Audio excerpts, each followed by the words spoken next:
কি করলে অভাব অনটন চলে যাবে, সুখে শান্তিতে জীবনযাপন করা যাবে?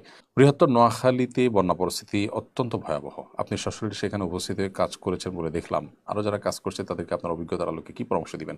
যারা নোয়াখালী, লক্ষ্মীপুর, চাঁদপুর, কুমিল্লা বা ফেনী যে সমস্ত এলাকাগুলো বন্যা কবলিত সে সমস্ত এলাকায় কাজ করতে যাচ্ছেন, আমরা তাদেরকে বলতে চাই, প্রথমত স্থানীয়ভাবে আপনাদের একটা ভলান্টিয়ার টিম থাকতে হবে যাওয়ার আগে, যারা আপনাদেরকে সার্ভে করে বলতে পারবে যে কোন এলাকায় আসলে ত্রাণ পৌঁছায় নাই, সেই এলাকায় পৌঁছানোর উপায়গুলো কী, কোন রুটে আপনি যাবেন না যাবেন। অনেক রাস্তাঘাট ভেঙে গেছে বন্যার পানিতে, তাহলে কোন দিকে যাবেন এবং যাওয়ার ক্ষেত্রে কী নিয়ে যাবেন না যাবেন, নৌকার ব্যবস্থা থাকবে কি না, কত দূরে যাবেন, এই বিষয়গুলো আপনাদের স্থানীয়ভাবে যে সমস্ত লোকজন আছেন তাদের সাথে যোগাযোগ করে আপনাদের করলে ভালো হবে। স্থানীয় আলেমুল আমাদের সহযোগিতা নিতে পারেন। দ্বিতীয়ত, সেখানে নিড কিসের মানুষের? যেমন একেবারে বন্যা যখন চরম আকারে পৌঁছে যায় তখন শুকনো খাবারের নিড থাকে, কিন্তু একটা পর্যায়ে পানি নামতে শুরু করলে মানুষের কিন্তু তখন ভারী খাবার অর্থাৎ চাল ডাল ইত্যাদির প্রয়োজন হয়। অতএব ওই নিডটাকে আপনারা জেনে তারপরে যাবেন।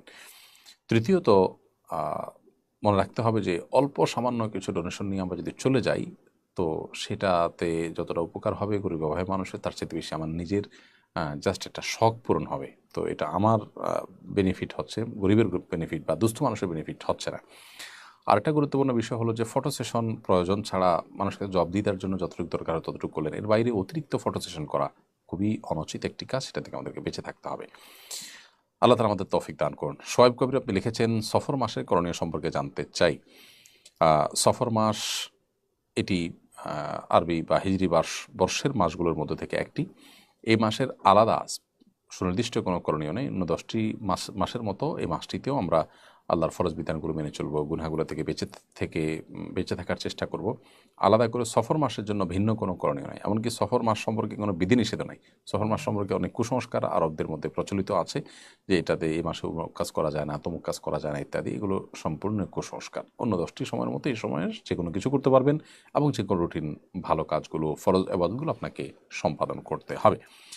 সার্জারির মাধ্যমে টাক মাথায় কৃত্রিম চুল লাগানো জায়েজ আছে কিনা? কৃত্রিম চুল স্থাপন করা মাথাতে এটি গুনাহের কথা। কারণ এটি এক ধরনের প্রতারণা, এক ধরনের নিজের প্রকৃত অবস্থাকে লুকানো, ভিন্ন কোনো রূপে নিজেকে জাহির করার প্রচেষ্টা, যে সেই জায়গা থেকে ইসলাম এটিকে নিষেধ করে। অতএব এই কৃত্রিম চুল মাথায় স্থাপন করা জায়েজ নেই। এজন্য কৃত্রিম চুলের ব্যবসা করাও জায়েজ নেই। আল্লাহ রাব্বুল আলামিন মানুষকে যেই হালতে রেখেছেন সেই হালতেই থাকবেন। এটা এমন বিষয় না যে এটা আসলে অসুস্থতা বিধায় এটা আপনি ট্রিটমেন্টের জন্য উদ্যোগ নিলেন। হ্যাঁ, আপনার কোনো জায়গায় দাঁত পড়ে গেছে সেখানে দাঁত স্থাপন করেছেন, আপনার আঙ্গুল পড়ে গেছে সেখানে আপনি এমন কিছু স্থাপন করেছেন যাতে চলতে উঠতে সুবিধা হয়, পাও ভেঙে গেছে সেখানে আপনি স্ট্রেচার ব্যবহার করলেন বা এমন কিছু লাগালেন যেটাতে আপনি পায়ে চলার কাজ হয়। এগুলো ট্রিটমেন্টের অংশ, কিন্তু এর বাইরে আপনার আল্লাহর সৃষ্টিতে পরিবর্তন করার সুযোগ নেই। যেটা স্বাভাবিকত্ব সেটাকে আপনি পরিবর্তন করবেন, বা যেটা রোগ নয় সেটাকে আপনি ট্রিটমেন্ট এর নাম দিয়ে আপনি আল্লাহর সৃষ্টিতে পরিবর্তন করবেন, সেটা কিন্তু সুযোগ নেই। এখানে আমাদের একটা জিনিস মাথা থাকা দরকার। অনেকে মনে করতে পারে যে মাথা থেকে চুল পড়ে যাওয়া, টাক হয়ে যাওয়া, এটা তো একটা অসুস্থতা। তো অসুস্থ হলে আপনি সেটার জন্য যাতে চুল পড়া বন্ধ হয় সে উদ্যোগ নিতে পারেন, বা চুল যাতে গজায় মাথা থেকে সে উদ্যোগ নিতে পারেন। কিন্তু পরচুলা লাগানো আর নিজের অবস্থাকে লুকানোর চেষ্টা একই জিনিস। এখান থেকে মানুষ প্রতারিত হবে। বিবাহ শাদী বলুন, কাজকর্ম বলুন, নানান বিষয়ে নানান অসুবিধা তৈরি হতে পারে। এই জন্য এটা জায়েজ নাই। আপনি বলতে পারেন যে তাহলে মাথার চুল আমি অল্প বয়সে পড়ে গেছে, অথচ আমার বয়স বেশি নয় কিন্তু দেখাচ্ছে বেশি, তাহলে আমি কি করব? এটার জন্য আপনি মাথায় টুপি দিয়ে রাখতে পারেন, রুমাল দিয়ে রাখতে পারেন, অথবা আপনার প্রকৃত বয়স আপনি বিভিন্নভাবে তো প্রকাশ করতেই পারবেন। এক কথায় এই পরচুলা ব্যবহার করা এটাকে উলামায়ে কেরাম জায়েজ বলেন না। অনেক জায়গায় আরবি ক্যালিগ্রাফি করতে গিয়ে বাধার সম্মুখীন হয়েছেন ক্যালিগ্রাফাররা। বিষয়টিকে আপনি কিভাবে দেখেন? দেখুন, ক্যালিগ্রাফি যদি ইংরেজি হতে পারে, বাংলায় হতে পারে, তাহলে আরবি হতে সমস্যা কোথায়? এদেশে শত শত বছরের ঐতিহ্য, শত শত বছরের ঐতিহ্য অ্যারাবিক ক্যালিগ্রাফি। এদেশের প্রাচীন যে সমস্ত আপনার পুরাকীর্তি আছে, বিল্ডিং ভবনগুলো আছে, সেগুলোতে আপনি দেখবেন যে অ্যারাবিক ক্যালিগ্রাফি রয়েছে। তাজমহলের মতো জায়গায় যেটা নিয়ে আমরা গর্ব করছি সেটা পরিপূর্ণ অ্যারাবিক ক্যালিগ্রাফি দিয়ে, কোরআন কারীমের আয়াত দিয়ে। অতএব আমরা যদি ভাষা হিসাবে সব ভাষাকে আল্লাহর সৃষ্টি মনে করি, তাহলে কোনো ভাষার প্রতি আমাদের অবজ্ঞা থাকা উচিত না। ইংরেজি ক্যালিগ্রাফি হতে পারে, বাংলা ক্যালিগ্রাফি হতে পারে, অ্যারাবিক ক্যালিগ্রাফি হতে পারে। এটা যারা করছেন তারা সেকেলে, তারা পশ্চাৎপদ এবং তারা পিছিয়ে আছেন আমি মনে করি। অন্য 10টি ভাষার মতো এদেশের সংখ্যাগরিষ্ঠ মানুষ যে ভাষার প্রতি তাদের ধর্মীয় কারণে বিশেষ ভালোবাসা আছে, সেই ভাষার ক্যালিগ্রাফি হতে সমস্যা কোথায়? অন্য যে কোনো ভাষায় হতে পারে, সেই ভাষার ক্যালিগ্রাফি হতে যদি কেউ বাধা দান করেন তাহলে সেটি বাড়াবাড়ি ছাড়া কিছুই নয়। তবে আমরাও যারা ক্যালিগ্রাফি করছি তাদেরও মাথায় রাখা দরকার যে যেখানে একটা ক্যালিগ্রাফি আছে, ভালো ক্যালিগ্রাফি বাংলা বা ইংরেজিতে, সেটাকে মুছে সেখানে অ্যারাবিক ক্যালিগ্রাফি আমাকে আঁকতে হবে, ব্যাপারটা সেরকম না। তারাও যেন সীমালঙ্ঘন না করেন, বাড়াবাড়ি না করেন, সে বিষয়টিও খেয়াল রাখতে হবে। এমনি মাহু হোসাইন সাব্বির আপনি লিখেছেন, কি করলে অভাব অনটন চলে যাবে, সুখে শান্তিতে জীবনযাপন করা যাবে? ভাই মাহু হোসেন সাব্বির, অভাব অনটন দূর হওয়ার জন্য, সুখ শান্তি আসার জন্য আল্লাহ সুবহানাহু ওয়া তাআলার উপর ভরসা করে হালাল উপার্জনের জন্য সর্বোচ্চ লেভেলের সিরিয়াস থাকতে হবে আপনাকে। ফরজ ইবাদতের পরে আপনি সবচেয়ে বেশি সিরিয়াস থাকবেন হালাল উপার্জনের জন্য। আমরা অনেকে আমাদের ইবাদত বন্দেগীর পাশাপাশি হালাল উপার্জনের জন্য সেরকম সিরিয়াসনেস আমাদের মধ্যে থাকে না। আমরা চাই দোয়া দুরুদের মাধ্যমে আল্লাহ তাআলা আমাদেরকে সকল আল্লাহর নেয়ামত রিজিক ইত্যাদি দিয়ে দেয়। আল্লাহ চাইলে দিতে পারেন, কিন্তু এটা আল্লাহ তাআলা সুন্নাহ বা নিয়ম নয়। সুন্নাতুল্লাহ ফিল আরদ, বা পৃথিবীতে আল্লাহর নিয়ম হলো যে যে পরিশ্রম করবে তাকে আল্লাহ তাআলা ফসল দিবেন। অতএব আমাদের পরিশ্রমী হতে হবে।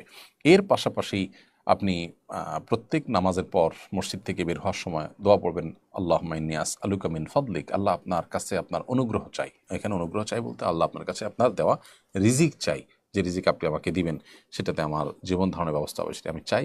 মসজিদ থেকে বের হওয়ার সময় রিজিক চাওয়ার নিয়ত করে এই দোয়া পড়ে আপনি বের হবেন এবং বিসমিল্লাহ বলে যে কোনো কিছু শুরু করবেন। সকালের দিকে কাজকাম করবেন, তখনকার সময় আল্লাহ তাআলা বরকত দান করেন। এভাবে আপনি কাজ করবেন। আর মনে রাখবেন, নবী রাসূলগণ তাদের জীবনে খাদ্য, পানীয়, পরিধেয় এই সমস্ত বিষয়গুলোতে অনেক বেশি তারা সমৃদ্ধ ছিলেন। ব্যাপারটা কিন্তু তা নয়। সুখ শান্তি এটি আপেক্ষিক বিষয়। আল্লাহ তাআলা যাকে ওই দিনের খাবার দিয়েছেন, তিনি সুস্থ সবল শরীরে আছেন, নবী সাল্লাল্লাহু আলাইহি ওয়াসাল্লাম ওই ব্যক্তিকে সুখী মানুষ হিসেবে নিরূপণ করেছেন। অনেক মানুষ আছেন তারা অঢেল সম্পদ না হলে নিজেকে সুখী মনে করেন না, এটা তার মানসিকতার ব্যাপার। এজন্য সেই জায়গাটাতেও আমাদেরকে ফোকাস করতে হবে। বৈষম্য বিরোধী ছাত্র আন্দোলনে আহত ছাত্রদের চিকিৎসার জন্য জাকাতের টাকা দেওয়া যাবে কিনা, এতে জাকাত আদায় হবে কিনা? বৈষম্য বিরোধী ছাত্র আন্দোলনে আহত ছাত্রদের বা আহত মানুষদের চিকিৎসার জন্য আমরা সুন্নাহ ফাউন্ডেশন থেকে জাকাতের অর্থ প্রদান করছি। আমরা জাকাতের অর্থ প্রদান করার ক্ষেত্রে উপযুক্ত ব্যক্তি যাকে আমরা জাকাত দিচ্ছি তিনি জাকাতের হকদার কিনা তাকে আমরা একটা ফরমের মাধ্যমে তার তথ্যপত্রগুলো আমরা ভেরিফাই করে নিই, তারপর আমরা সেটা হ্যান্ড ওভার করি তাদেরকে। তো আপনি যদি এরকম কোনো ব্যক্তিকে জাকাতের টাকা দিতে চান, জায়েজ আছে, তবে শর্ত হলো ওই ব্যক্তি জাকাতের হকদার কিনা সেটা আপনাকে নিশ্চিত হতে হবে। অনেক লোক আছেন যিনি জাকাতের হকদার নন, আহত হয়েছেন। টাকার নিড এক জিনিস আর জাকাতের হকদার আরেক জিনিস। যে টাকার নিড আছে বলেই জাকাতের হকদার এমনটা হওয়া জরুরি না। এমন হতে পারে যে টাকার নিড আছে কিন্তু আসলে তার কাছে আরও অনেক টাকাও আছে। তো ঋণমুক্তভাবে তার জন্য তার কাছে যদি এই পরিমাণ টাকা থাকে, যে পরিমাণ টাকা থাকলে জাকাত আবশ্যক হয়ে যায়, অথবা ঋণমুক্ত আছেন এবং তিনি যে উপার্জন করেন তাতে তার দিন চলে যায়, আপাতত যে অসুবিধাটা হয়েছে এটা ওভারকাম করার মতো টাকাও যদি তার থাকে, তাহলে তিনি জাকাতের হকদার না। হ্যাঁ, যদি এমন হয় যে তার দিন চলে যায় কিন্তু এই চিকিৎসার ব্যয়ভার বহন করার ক্ষমতা তার নাই, তাহলে তাকে আপনি জাকাতের টাকা দিতে পারবেন। তো খোলাসা কথা হলো, এ ধরনের মানুষকে আপনি জাকাতের টাকা দিতে পারবেন, কিন্তু অভাবী, নিজের চিকিৎসার ব্যয়ভার বহন করার ক্ষমতা নেই এমন হতে হবে, তাহলে জাকাতের টাকা দিতে পারবেন।